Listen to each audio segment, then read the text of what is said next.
Greg Williams era un hombre exitoso con el mundo a sus pies, pero había algo en lo que no se sentía pleno: el amor. Buscando este sentimiento, acudió a una aplicación de citas, en la cual conoció a una mujer que pensaba era su otra mitad, pero una serie de secretos desencadenó un suceso que cambiaría para siempre la perfecta vida del hombre. Si quieres saber todo lo que sucedió, quédate con nosotros hasta el final del video. El caso de Greg Williams. Todos los días convivimos con la maldad. Somos testigos de la parte más oscura del comportamiento humano. El sufrimiento provocado por un individuo a otros es algo latente en nuestra sociedad. En Investigadores Criminales, nos adentraremos en ese lado oscuro de la humanidad. Traeremos a la pantalla los más perversos crímenes y trataremos de entrar en la mente de esos seres que cometen los más terribles actos. Yo soy Diego y el día de hoy te traigo otro caso más. Si eres fan de los casos criminales y la investigación policial, te sugiero que compres el libro En el laberinto de sombra, ya disponible en la versión de tapa blanda y ebook en Amazon. Encontrarás el enlace en la descripción de este video y en un mensaje fijado. Gregory Williams, a quien todos llamaban Greg, nació en Estados Unidos aproximadamente en 1971, aunque no hemos encontrado detalles precisos de la fecha. Tampoco abundan los datos sobre su infancia y juventud, pero se sabe que tenía dos hermanos, Michelle y Michael, con quienes creció en el seno de un hogar donde todos eran dominados por un padre abusivo. En consecuencia, tuvo una niñez bastante difícil, aunque su madre hizo lo mejor que pudo por sus hijos. Para las personas más cercanas, Greg se volcó en el ejercicio como una forma de drenar toda la frustración y la rabia generadas por el carácter de su padre. Así, desde muy joven, comenzó a practicar artes marciales. Toda esa energía interior no solo la canalizó mediante el deporte. Según sus conocidos, era un hombre sumamente inteligente y hábil, con una memoria prodigiosa. Así alcanzó la meta de convertirse en un brillante ingeniero informático y llegó a fundar su propio negocio, una empresa dedicada a prestar servicios en la instalación de servidores, videovigilancia IP, reparación de equipos y más. Bajo la tutela de Greg, el emprendimiento no tardó en convertirse en una firma exitosa. Sus amigos y quienes trabajaban con él reconocían a Greg como un hombre fiel a sus amistades, que haría cualquier cosa para ayudarlos. No obstante, también lo consideraban un adicto al trabajo.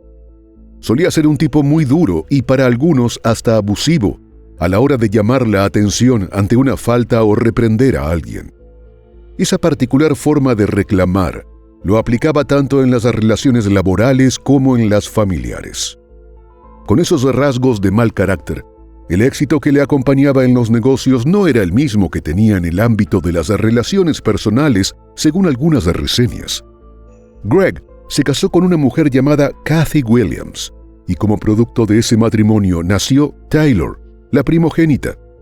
Aunque la pareja parecía llevarse bien, terminaron con un divorcio no muy amistoso y luego, al parecer, limaron asperezas. Luego de permanecer un tiempo solo, Greg pensó que estaba listo para reconstruir su vida personal y comenzó a frecuentar una comunidad en línea, donde conoció a quien poco después se convertiría en su nueva esposa, Michelle Mary. Michelle y su hermana Laura nacieron y crecieron en la ciudad de Hearst, en el estado de Texas, y tampoco tuvieron un padre ejemplar. Michelle, a los 17 años, quedó embarazada. El padre del niño era un joven llamado John Paul Ray. Sin embargo, por motivos no especificados, la joven responsabilizó de la paternidad a otro chico llamado Kenneth O'Brien.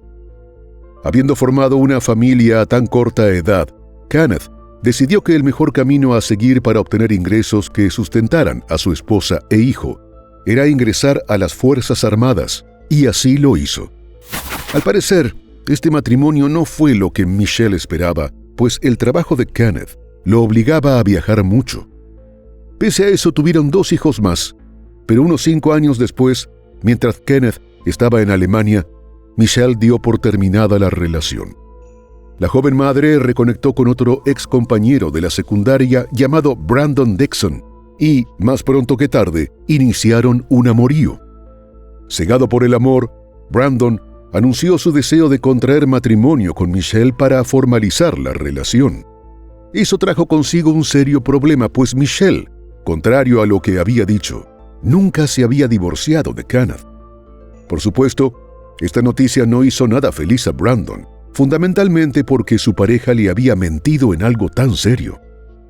Según relató tiempo después el propio Brandon, él estaba perdidamente enamorado de Michelle y adoraba a sus hijos. Eso no impidió que la nueva unión comenzara a ser turbulenta, ya que Michelle se había convertido en una mujer mentirosa y manipuladora, y buscaba por todos los medios sacar los mayores beneficios para ella misma. A todas estas, cabe destacar que Kenneth siguió pagando la manutención de los chicos hasta los 18 años, incluida la del mayor, que en realidad no era hijo suyo. Como siempre, Michelle manejó la crisis con gran habilidad y mucha manipulación. Afirmó falsamente que su marido había sido un hombre violento, que tras separarse sintió miedo de su posible reacción si le mandaba los papeles para el divorcio, y le dio vergüenza contarle eso a Brandon. No muy feliz y con ciertas dudas, el muy enamorado Brandon decidió dejar pasar el hecho y seguir adelante con Michelle. Al parecer, se terminó de resolver el divorcio y contrajeron matrimonio. En aquel momento, ella trabajaba como asistente en un consultorio dental. A juicio de su marido, pasaba demasiadas horas en ese trabajo, lo cual comenzó a generar tensiones en la relación. Pero pronto la mujer encontró lo que podría ser una solución a las disputas, al informarle a su pareja que había renunciado a la asistencia odontológica. La mujer aseguró que su renuncia no representaría un problema para los ingresos familiares, ya que había encontrado otro trabajo como televendedora en horario nocturno. Que trabajara de noche tampoco hacía feliz a Brandon, y de hecho, le sembraba serias dudas, por lo que un día le pidió el número de teléfono de su empleo por si acaso se presentaba alguna emergencia con los niños. Obviamente, Michelle no tuvo tiempo de pensarlo y le dio a su pareja el contacto telefónico solicitado. Pero cuando Brandon llamó a verificar, resultó que se trataba el teléfono de un bar donde las chicas trabajaban desnudas de la cintura para arriba. De más está decir que el hombre se enfureció y se presentó en el lugar donde emplazó a Michelle para que abandonara ese trabajo, o de lo contrario, él se iría de la casa llevándose a los niños. Ella renunció. No hay nada más frágil que la confianza, y la de Brandon ya estaba bastante golpeada. Para colmo, recibió comentarios de sus vecinos sobre la cantidad de vehículos que estacionaban frente a su casa mientras él se encontraba trabajando. Esto impulsó a Brandon a instalar una grabadora escondida en la casa. Eso confirmó sus profundas sospechas, pues su pareja le estaba siendo infiel en su propio hogar, donde en un solo día había estado no con uno, sino con 2 hombres. Esto ya fue demasiado y él decidió dar por terminada la relación. Como Michelle no estaba de acuerdo con esa decisión, decidió vengarse golpeándolo donde más le dolía. Fue así como destruyó la costosa pecera de agua salada de Brandon. No sobrevivió ni uno solo de los exóticos peces que él había atesorado por mucho tiempo y en los que había invertido miles de dólares. Pero su maldad no quedó ahí. En un acto de crueldad mayor, le suministró un veneno a Dominó, la amada dálmata de su pareja, y luego la llevó al veterinario, a quien convenció de que lo mejor era poner fin a la vida de la perra para acabar con su sufrimiento. Al quedar nuevamente sola, algo que le resultaba inconcebible, decidió reconectar con John, el padre biológico de su primer hijo, y lo logró. Como era habitual con esta mujer, al principio las cosas parecieron funcionar, pero pasado algún tiempo, volvió a las andadas. No hay mayores detalles de esta tercera relación, pero lo cierto es que tras 8 años de matrimonio, también llegó a su fin, cuando John comenzó a sospechar que su esposa lo engañaba. Un día decidió revisar su bolso y encontró una factura por un regalo que él no recibió junto a una nota de recordatorio para comprar una tarjeta de cumpleaños para alguien llamado Greg. Como ya se habrán dado cuenta, Michelle no era una mujer que se daba por vencida, y el nuevo objetivo en su vida era Greg Williams, el protagonista de nuestra historia, a quien conoció en línea. Todo indica que seguramente lo eligió tras averiguar que se trataba de un muy buen partido debido a su éxito como empresario. Así, desde el primer momento decidió hacer uso de su atractivo sexual, algo que no le había fallado hasta ese momento para lograr sus metas. Según un relato posterior hecho por Michael, el hermano de Greg, la primera cita para conocerse en persona no fue concertada en una plaza, un restaurante o un bar normal, sino en un club nocturno con muchas libertades para sus clientes. Por cuestión de precaución, Greg le pidió que fuera con él y Michael no estaba preparado para lo que tendría que presenciar esa noche. En una entrevista, el hombre indicó que en ese sitio público y en la primera cita, Michelle le hizo a su hermano cosas para las cuales la gente generalmente busca la privacidad de una habitación. Lo cierto fue que ella logró exactamente su objetivo. A partir de ese momento, Greg se desvivía por complacerle todos los antojos y le daba todos los lujos. Pronto la convirtió oficialmente en su novia, y Michelle sentía que estaba en la gloria. Podía disfrutar del estilo de vida que tanto había deseado. Lujos, autos costosos, excesos y escandalosas fiestas que provocaron las protestas de los vecinos. La empresa de Greg marchaba sobre ruedas, y él procuró que su nueva esposa se integrara al trabajo que tantas bondades brindaba a la familia, por lo que Michelle quedó encargada de llevar la contabilidad del negocio. Además, él adquirió una tienda de yogurt congelado, con la idea de que fuera un negocio que ella pudiera desarrollar. Para sellar esta unión con broche de oro, pronto la pareja se vio con el nacimiento de una hermosa niña, a quien bautizaron con el nombre de Makayla.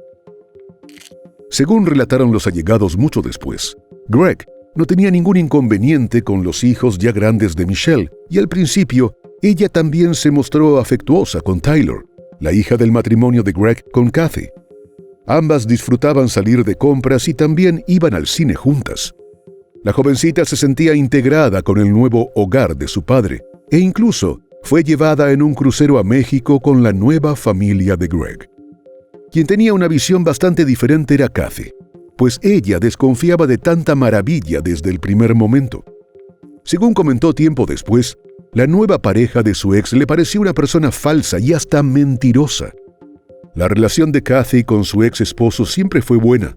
Tenían la custodia compartida de Tyler, y Kathy nunca firmó un acuerdo de manutención infantil porque no lo consideró necesario, ya que estaba completamente segura de que Greg se haría cargo de sus responsabilidades, porque él era así. Pronto se presentaron los primeros indicios de que Kathy no estaba tan lejos de la realidad y desafortunadamente fue Taylor la afectada.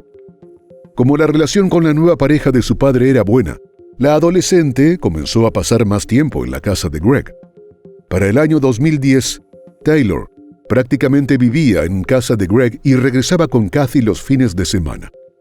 Esto alimentó el monstruo de los celos de Michelle, y pronto comenzó a tener enfrentamientos con la chica, que apenas tenía 12 años en aquel momento.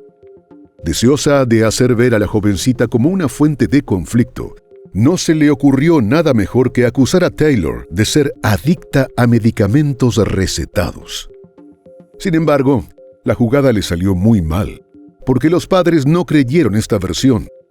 Taylor jamás había dado problemas y no tenía ningún tipo de conducta que se pudiera relacionar con dependencias de sustancias. Para acrecentar el disgusto de la madrastra, Greg y Kathy se unieron en defensa de su hija.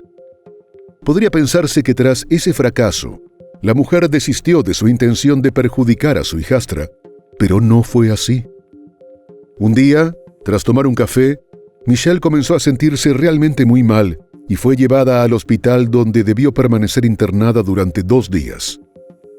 Le diagnosticaron intoxicación por ingesta de opiáceos y benzodiazepinas, componentes que se encuentran en medicamentos para el dolor y para tratar el insomnio o la ansiedad. Obviamente, fue la propia Michelle la que voluntariamente ingirió esos medicamentos en cantidades superiores a las recomendadas, pero cargó la responsabilidad sobre Taylor, a quien acusó de haberlos mezclado en su café. No hubo ninguna evidencia que sustentara esa acusación, pero como dijimos al inicio de este video, Greg era un hombre que a veces sufría de estallidos de ira, y en esas ocasiones su concepto de lo que era justo resultaba bastante polémico. En medio de una rabieta, tras dejarse convencer por la manipulación de su esposa, Greg internó a su hija mayor en un centro de rehabilitación para adictos a las drogas, donde se vio obligada a permanecer durante un tiempo. Luego de eso, Kathy no le volvió a permitir a su hija que se quedara a dormir en la casa de su padre. Entretanto, la vida de la pareja seguía, aunque no sin algunos problemas, pues mientras Greg trabajaba de manera frenética para producir dinero, Michelle se dedicaba a gastar sin consideración alguna. Pese a todo, la pareja tenía un plan importante: la compra de una nueva residencia más grande y lujosa. Era la casa de sus sueños, cuyo precio rondaba los $4.5 millones. En los últimos tiempos, esa adquisición tenía muy ilusionado a Greg, que pasaba horas diseñando un acuario incorporado y una piscina solo para Makayla. La firma de esta compra estaba pautada para el jueves 13 de octubre del año 2011. A las 4:40 de la madrugada de ese esperado día, el número de emergencias 911 recibió esta llamada. 911, where is the emergency? Solo unos minutos más tarde, varias patrullas oficiales de policía y servicios médicos se apresuraron a llegar hasta la casa de los Williams. Al acercarse a la lujosa vivienda, los efectivos encontraron a Michelle en el porche, llorando muy angustiada y hablando por su teléfono celular. La mujer tenía una gran contusión en su mejilla derecha que ya comenzaba a tornarse violeta. Entre gritos y desesperada, Michelle le dijo a la policía que su esposo se encontraba en el dormitorio y su pequeña hija en la sala, e informó que el intruso que los había atacado, y del cual solo pudo decir que estaba vestido con una ropa oscura de trabajo, escapó corriendo por la puerta trasera de la casa. Pese a esta última información, a los oficiales les preocupaba que el atacante aún pudiera estar dentro de la vivienda, por lo que 3 efectivos entraron con toda precaución y recorrieron todas las áreas hasta cerciorarse de que el sitio era seguro. En la sala de la casa encontraron a la pequeña Makayla profundamente dormida en el sofá. La escena del crimen era el dormitorio principal, donde yacía Greg, tendido en la cama debajo de las sábanas. De su cabeza brotaba sangre que manchaba un lado de la cama y llegaba hasta el suelo. El televisor en el dormitorio estaba prácticamente a todo volumen, algo que les pareció raro a los efectivos. Revisando la habitación vieron una pistola, un casquillo de bala y una gran llave de tuercas. Estos objetos se encontraban junto a la puerta del dormitorio que conducía al patio trasero de la casa, y a simple vista lucían muy acomodados.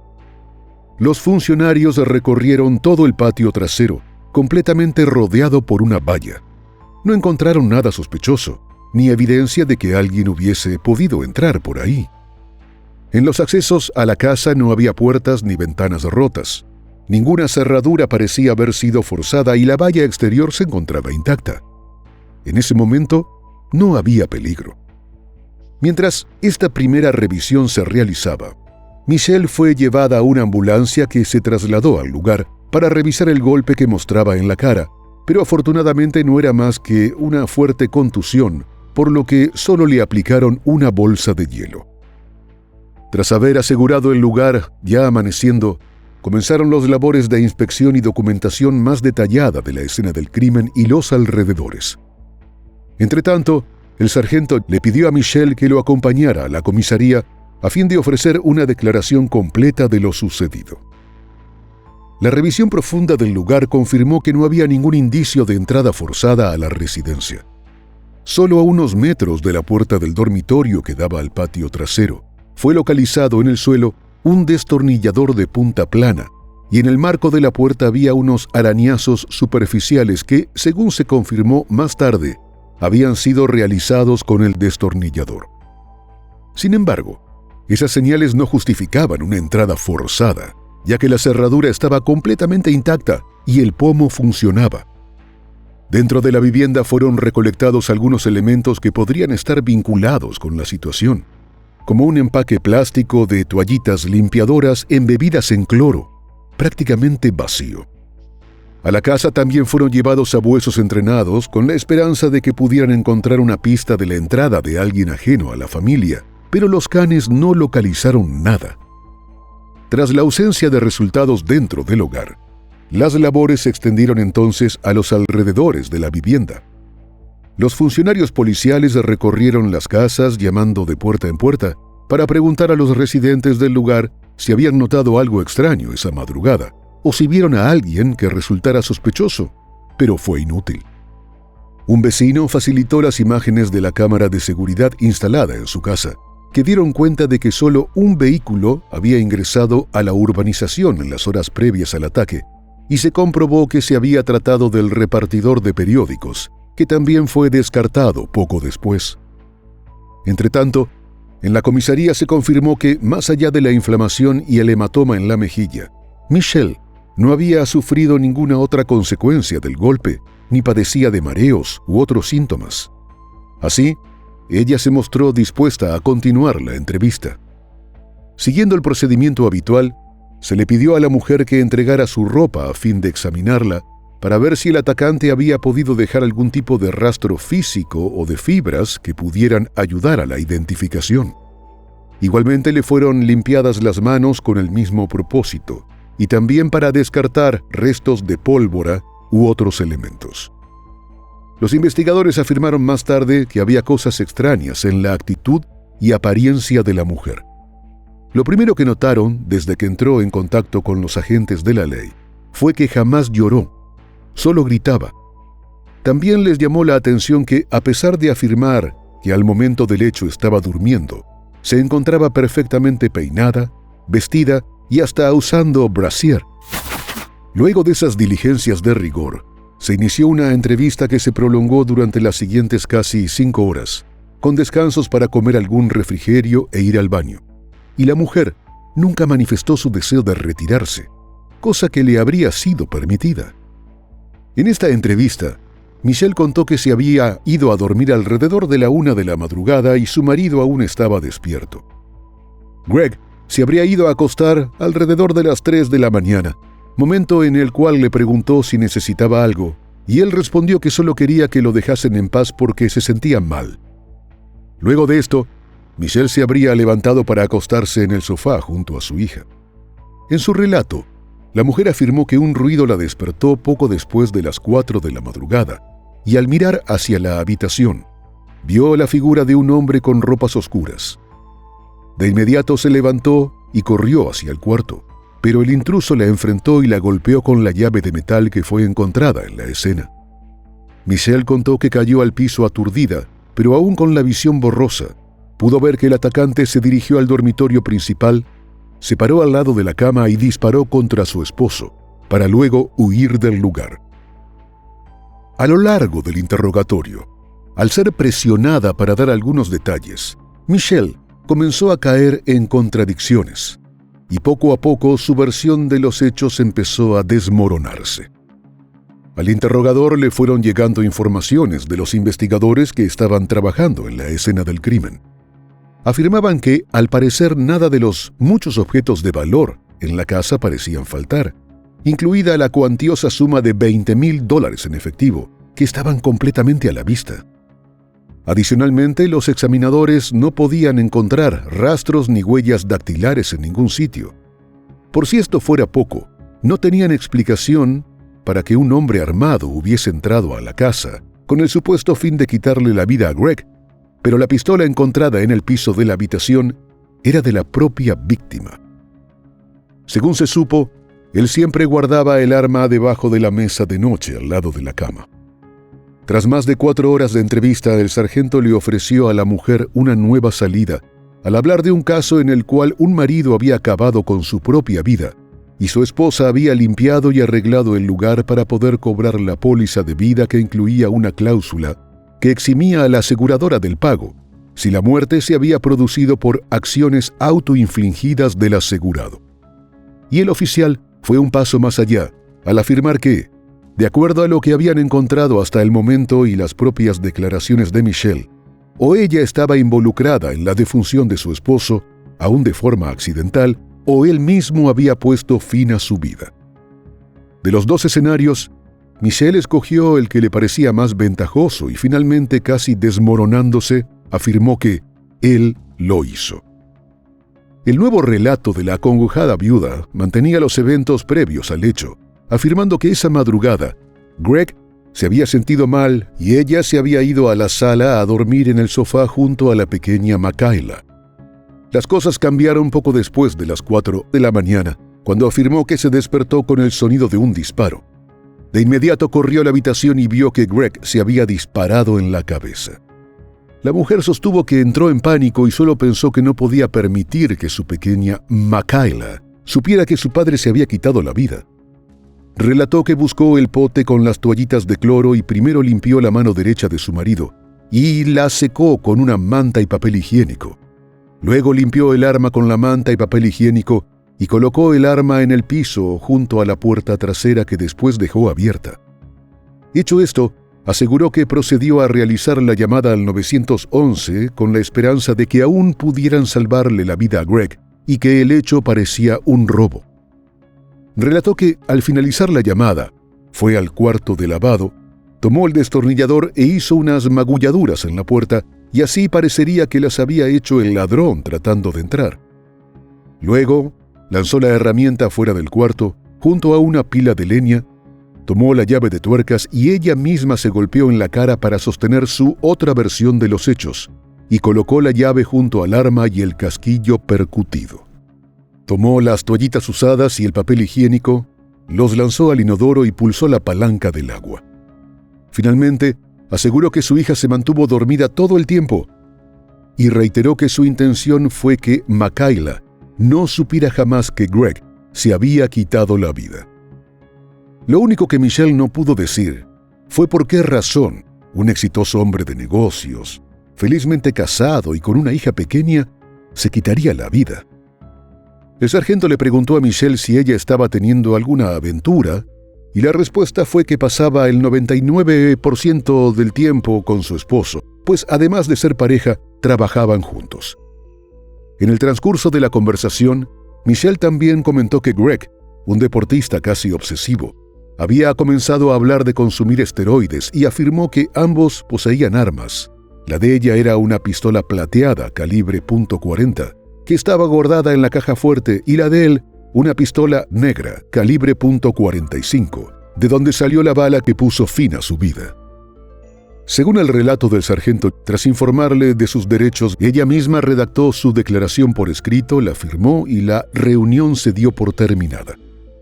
La mujer fue notificada de un cargo por presentar un informe policial falso, pero fue dejada en libertad y se retiró de la comisaría en compañía de un amigo. Para los investigadores, esta versión de la autolesión no tenía demasiado sentido. Lo que sí les quedó perfectamente claro con la explicación fue por qué no habían encontrado huellas en el arma, la llave de tuercas y el destornillador, ni restos de pólvora, entradas forzadas o cualquier otro indicio. Si estas declaraciones dejaron algunas dudas en los funcionarios policiales que tenían a cargo la investigación, las acciones de la propia Michelle, tras salir de la comisaría, fueron todavía más extravagantes. Tras conocerse los hechos, los hijos de Michelle se reunieron en casa de su tía Laura, la hermana a quien su madre tenía 6 años sin visitar. La mujer fue llevada ahí tras salir del interrogatorio.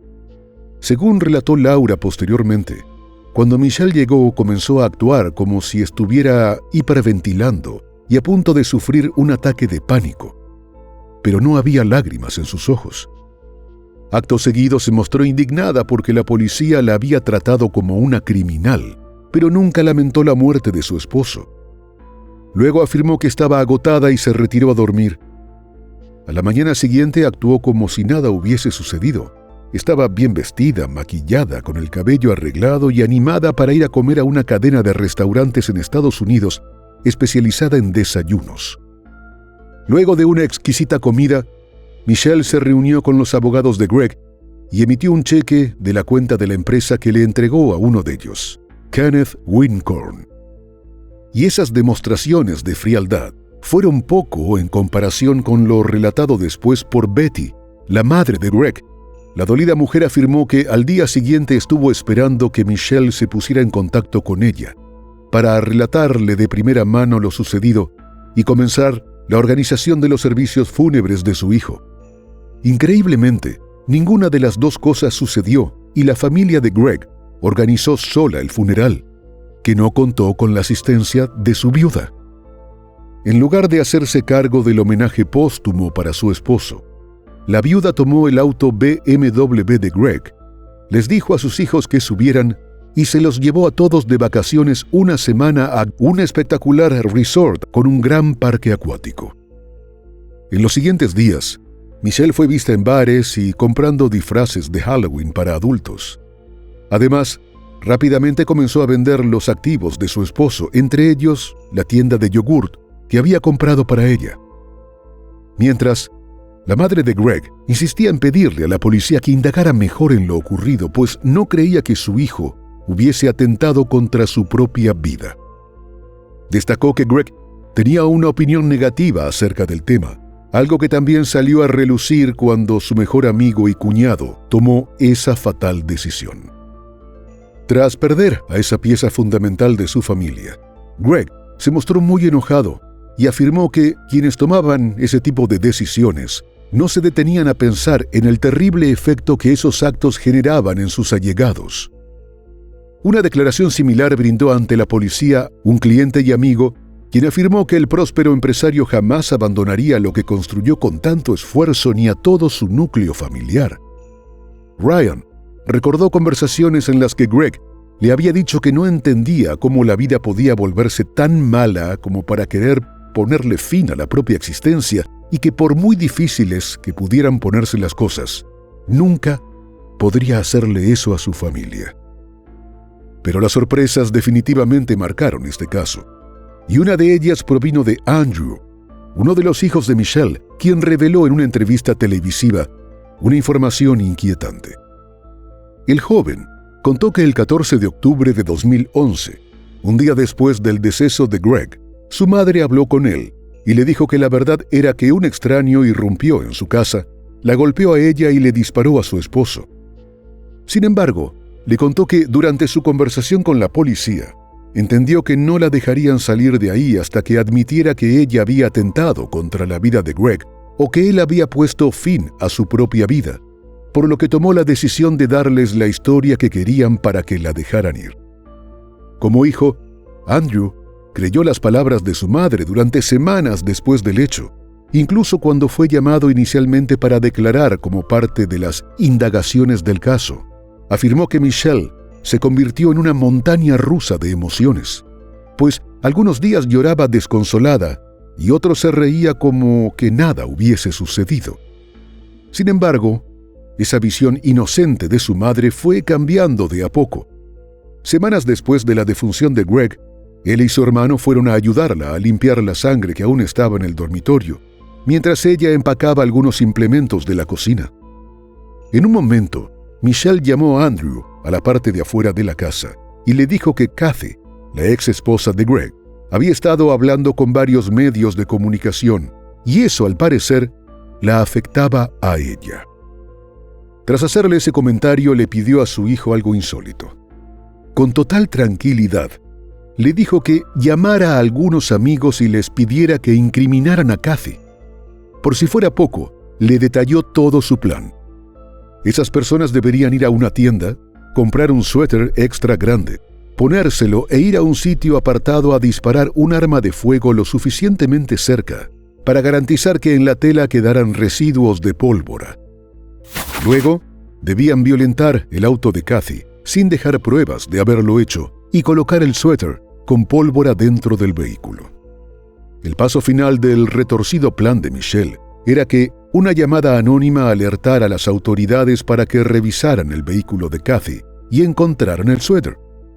Michelle insistió en que su hijo no se inmiscuyera en las acciones para que no corriera el riesgo de ser capturado. Andrew quedó sorprendido con lo que escuchó. Y, si bien le dijo a su madre que cumpliría la misión, no hizo nada. Él creía que semejante plan obedecía a un colapso mental de Michelle. Pero un par de semanas más tarde su madre le reclamó por no haber cumplido sus instrucciones. Acto seguido le informó que ella misma se estaba encargando y ya tenía el suéter que usaría. Sin embargo, eso no fue lo más escalofriante que el jovencito tuvo que escuchar. Un día, tras una discusión con su hijo Lee, la mujer le preguntó a Andrew si creía que su hermano podría haber sido el responsable del ataque fatal contra Greg. Esa fue la gota que rebalsó el vaso y fue así como Andrew, en una posterior entrevista con los investigadores del caso, les dio todos los detalles de cómo su madre había estado pensando en incriminar a un desconocido, a Kathy y a su propio hijo Lee. También le comentó a las autoridades que Michelle daba versiones contradictorias, pues le había relatado que unos días antes de su fallecimiento, Greg había dado signos de estar pensando en terminar con su existencia y que en una oportunidad encontró a su marido encerrado en el garage con los autos encendidos. Además, Michelle le había dicho que la noche previa al ataque tuvo una pelea con Greg y éste le lanzó una herramienta a la cara, causándole el hematoma que tenía.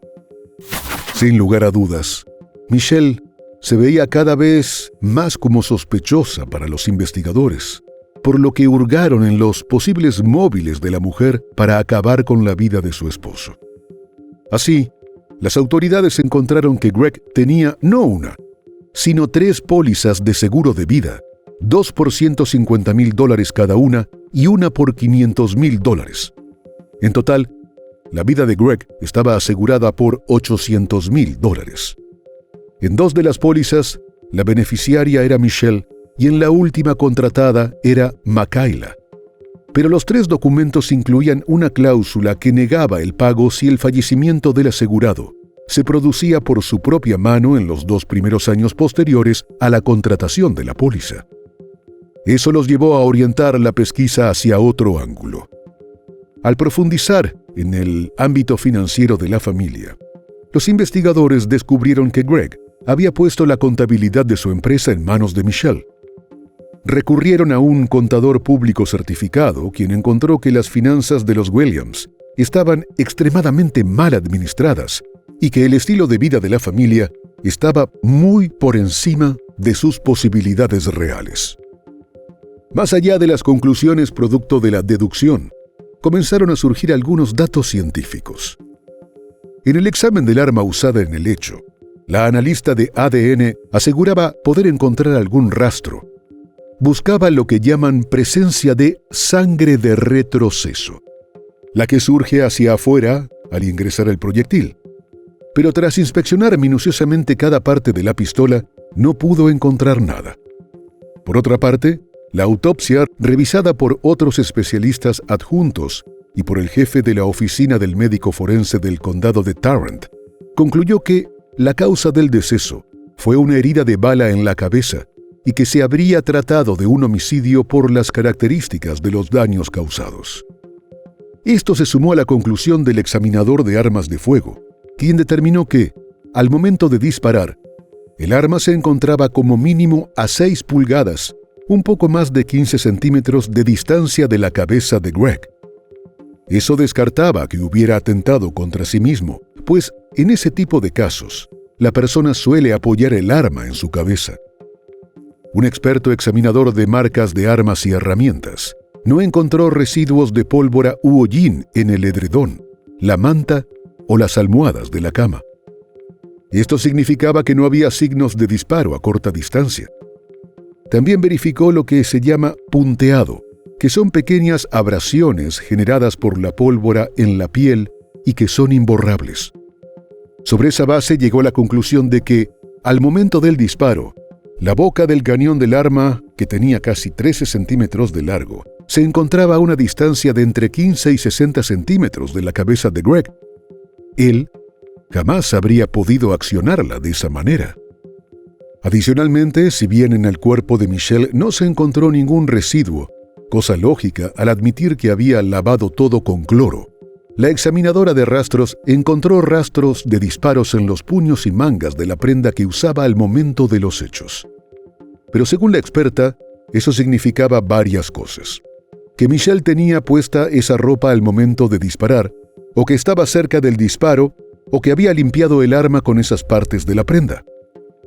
Según la misma especialista, Greg también tenía algunas partículas en las manos, que pudieron ser producto no solo de disparar el arma, sino de haber tenido las manos cerca al momento de la detonación. Por lo demás, nunca fueron encontradas huellas dactilares ni en la pistola, ni en la llave de tuercas, ni en el destornillador, cuya punta coincidía con las huellas de rasgadura encontradas en la puerta del dormitorio que daba al patio. A todo lo anterior se agregó que, según el informe toxicológico, en el cuerpo de Greg fue encontrada una importante cantidad de un compuesto común en las pastillas para dormir. Y sobre este tema, llamó la atención de todos, incluidos los investigadores, que Makayla, de 4 años, no se despertó en ningún momento pese al estruendo del disparo y la frenética actividad de su madre y de la policía tras el hecho. Sin embargo, la niña nunca fue sometida a ninguna prueba que pudiera detectar la ingesta de algún somnífero. Cabe decir que tras los hechos, los servicios sociales colocaron a la pequeña bajo el cuidado de una familia amiga. A casi 3 meses del deceso de Greg, el martes 9 de enero de 2012, la policía procedió al arresto de Michelle, de 42 años. Fue acusada por los cargos de asesinato en primer grado, manipulación de pruebas y presentación de informe policial falso. En su aparición ante los tribunales le fue fijada una fianza de $522,000. Una vez cumplida la diligencia de presentación e imposición de cargos, la trasladaron al centro de detención para esperar el inicio del proceso. Michelle no pasó mucho tiempo tras las rejas. Una semana más tarde pagó una fianza de $85,000. ¿Por qué fue considerablemente reducida? Es algo que se desconoce. Lo cierto fue que le colocaron una tobillera de localización electrónica y, acompañada de su abogado, salió en libertad. Ante los medios, Kathy se mostró furiosa al afirmar que ese dinero que Michelle pagó era parte del patrimonio de Greg y nunca debería haberse destinado a pagar las facturas legales de la mujer acusada de quitarle la vida. Algunos medios reseñaron que una semana después de ser acusada, Michelle trató de cobrar una de las pólizas de seguro de vida por $150,000, declarando la causa del deceso de Greg como homicidio, pese a haber sostenido ante las autoridades que su marido había puesto fin a su propia vida. Lo que ella jamás se imaginó fue que el empleado de la aseguradora haría una búsqueda en línea y, al darse cuenta de la situación jurídica de Michelle, negaría el pago y notificaría de lo sucedido a la policía. En los meses siguientes, Michelle consiguió una nueva pareja que además dejó boquiabierto a todo el entorno. Era un apuesto joven llamado Gene Wallace, entrenador personal y uno de los mejores amigos de Lee, su hijo mayor.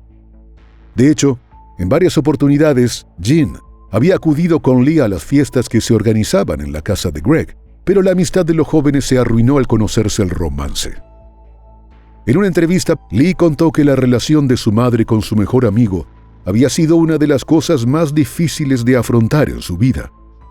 Relató que un día, estando en la casa de Michelle, Gene se le acercó y le dijo que, en nombre de la amistad de los dos, quería comportarse como un hombre y hablarle con sinceridad, pues posiblemente esa noche tendría intimidad con su madre.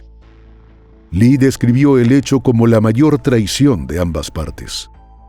A solo 3 meses de haber sido acusada en los tribunales, Michelle se presentó en público como una gurú del fitness y con el nuevo nombre de Shelley Williams.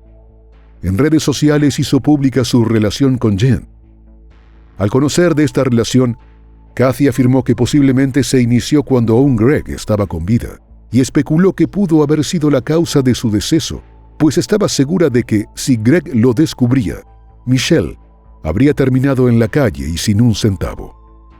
Paralelamente, Michelle tenía que cumplir con presentaciones reglamentarias ante la corte y en todas ellas llegó vestida como de fiesta, con minifaldas, blusas reveladoras y hasta botas altas.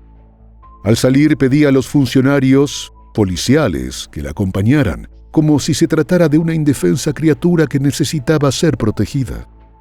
Las cosas siguieron así hasta que, el 9 de octubre de 2013, la Fiscalía llegó a un acuerdo con Michelle para que se declarara culpable por manipulación de pruebas y conducta letal, cargos por los que podría ser sentenciada hasta 20 años de prisión, de los cuales posiblemente cumpliría unos 10 y aún tendría una vida por delante. Cabe destacar que Michelle aspiraba a cumplir la pena mínima con estas acusaciones, que era de solo 2 años de prisión.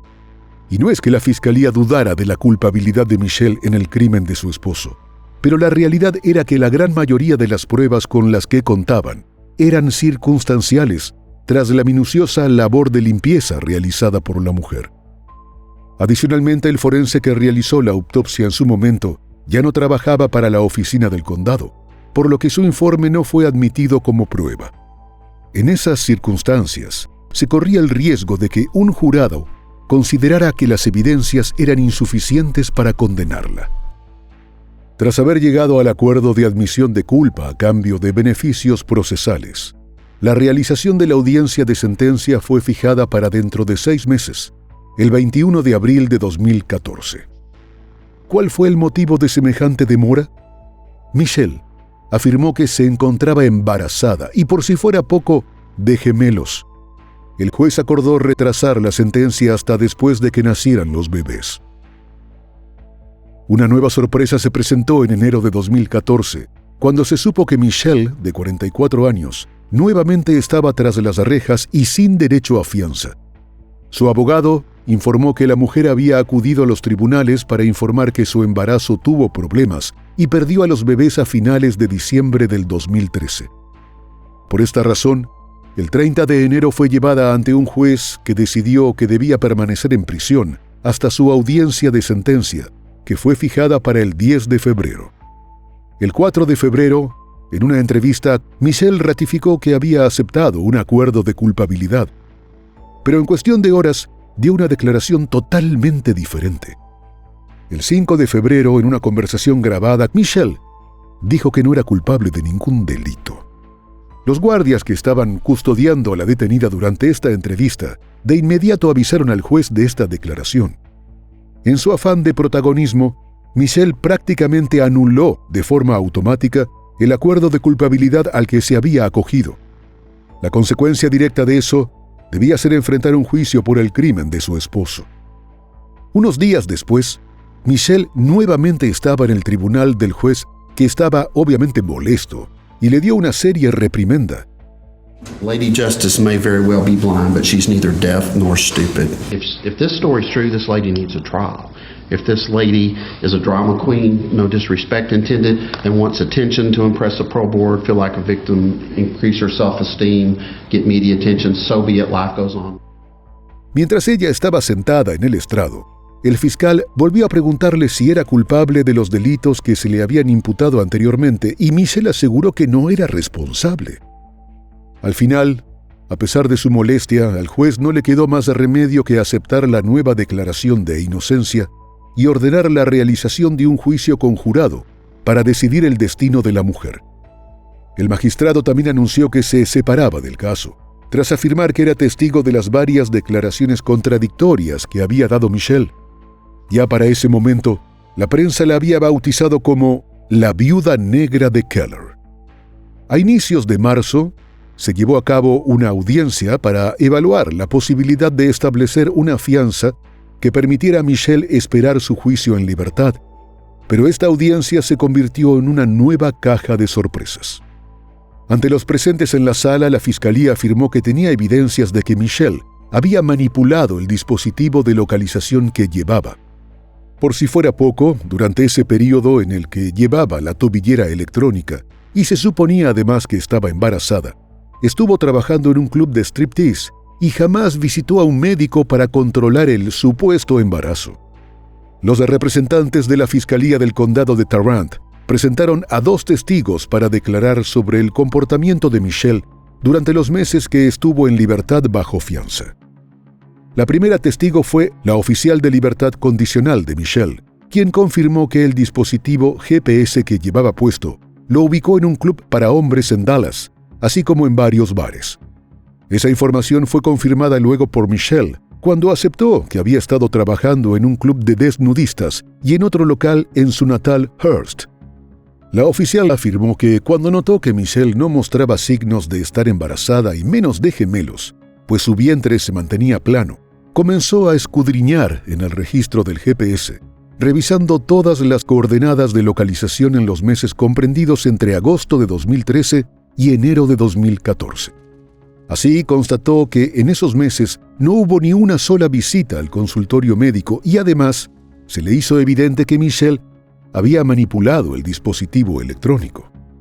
En ese sentido, detalló que del 26 al 30 de noviembre y del 23 al 31 de diciembre no mostraba absolutamente ningún desplazamiento, algo que solo era posible si quien lo usaba no hacía ni el más mínimo movimiento, porque hasta acciones como dar unos pasos o girarse en la cama durmiendo habrían producido un registro.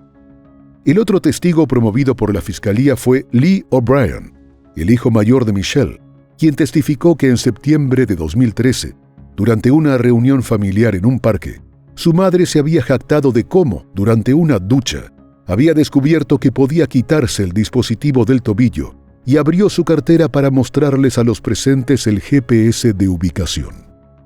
Tras esas declaraciones, a petición de la fiscalía, el juez restableció la fianza original de $520,000 que se le había fijado anteriormente a Michelle. A finales de mayo de ese año, en otra audiencia relacionada con la posibilidad de concederle una nueva fianza a la acusada, un matrimonio que había recibido clases de fitness de Michelle se ofreció a depositar $25,000 de su tarjeta de crédito para asegurar el pago, con el fin de que la mujer quedara en libertad. Pero no tuvieron éxito, pues unos días antes, el fiscal había solicitado que la fianza fuera aumentada ante el temor de que la mujer saliera y pudiera darse a la fuga.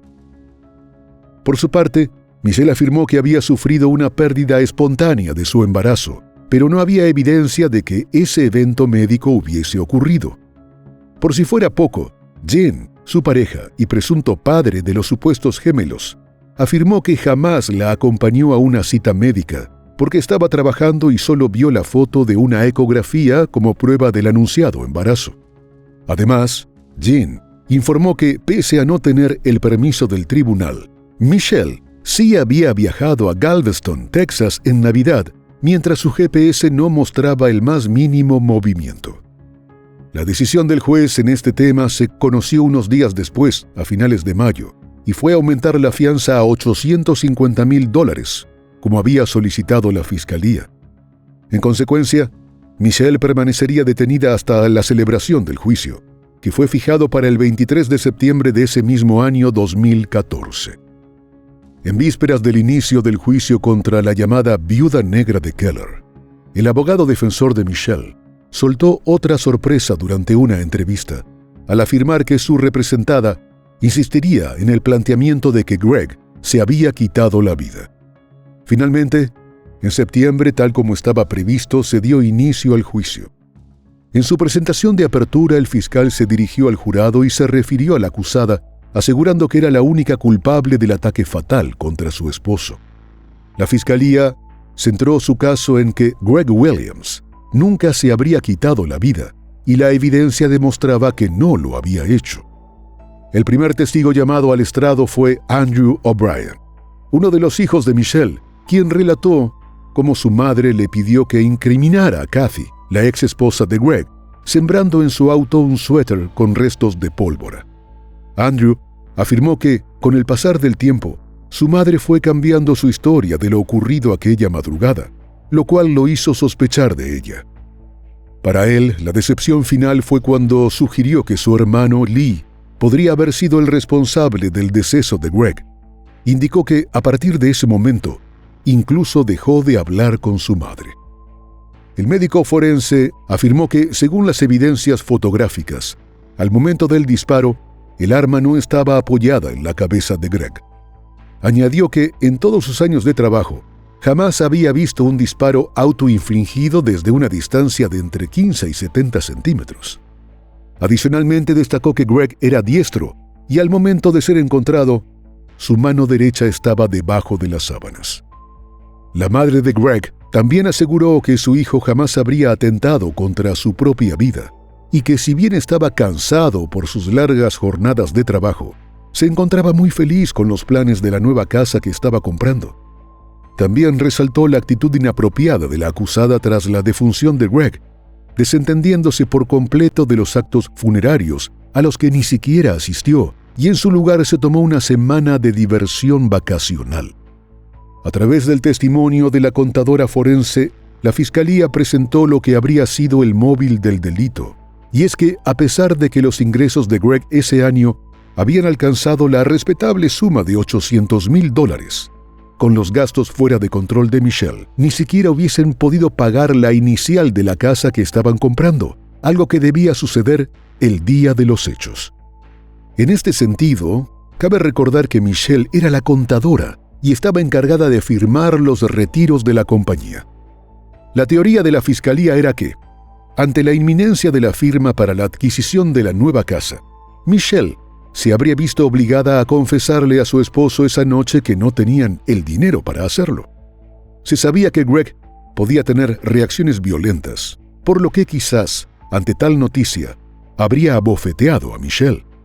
De esa manera se justificaría el golpe que la acusada tenía en la cara. Otra posibilidad era que él la hubiera amenazado con dejarla, algo que para ella significaría la ruina.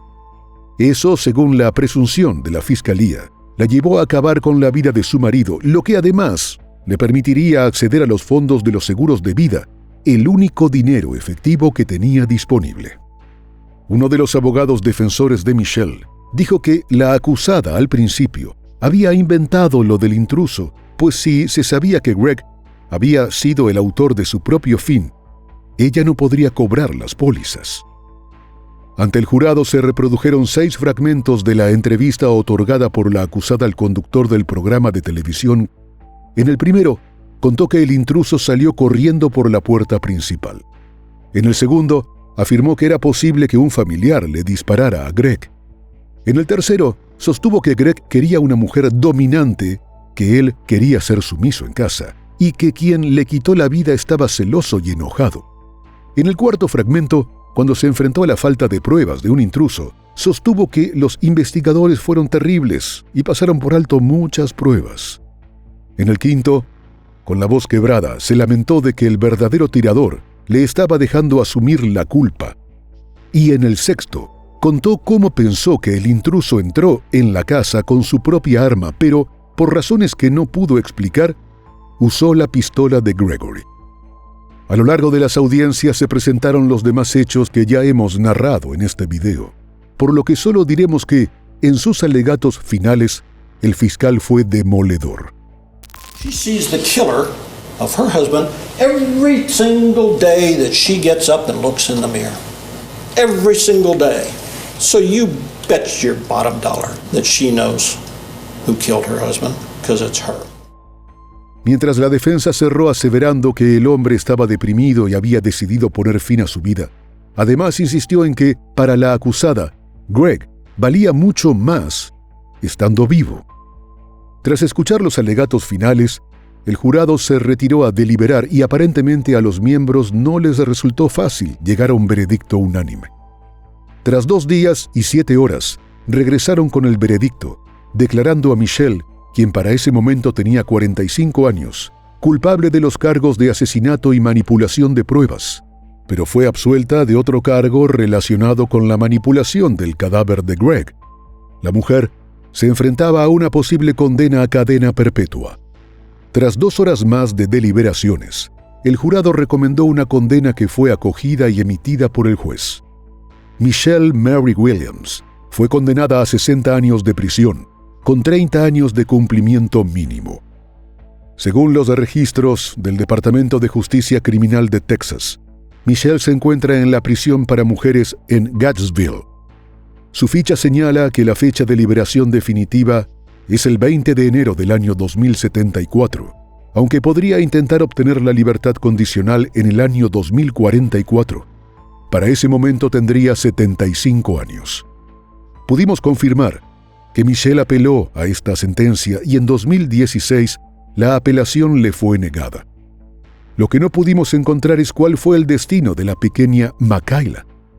La constante mentira, el deseo de obtener dinero fácil y una ambición desmedida, sin lugar a dudas, fueron los signos que marcaron la vida de Michelle Williams. Haciendo un balance final, en su camino, solo fue dejando una estela de sufrimiento, decepción y muerte. De hecho, Lee, el hijo mayor de Michelle, describió en pocas palabras el destino de los hombres que se cruzaban en el camino de su madre. They always get screwed over. Always, every time. Hearts broken, lives ruined. Whatever happened in this last one wound up dead. Y bueno, querida audiencia, hasta aquí una investigación más. ¿Qué opinan del caso de hoy? Nos gustaría mucho leer sus comentarios, ya que su opinión sobre los casos es muy importante para nosotros. Recuerden siempre hacerlo con el máximo respeto posible, tanto para la víctima como para los demás espectadores y nosotros que los estaremos leyendo. Antes de irte, deja tu me gusta y suscríbete si aún no lo estás. Tampoco te olvides de compartir este video si crees que a alguien que conoces le puede interesar. Nos vemos hasta otra investigación criminal. Adiós.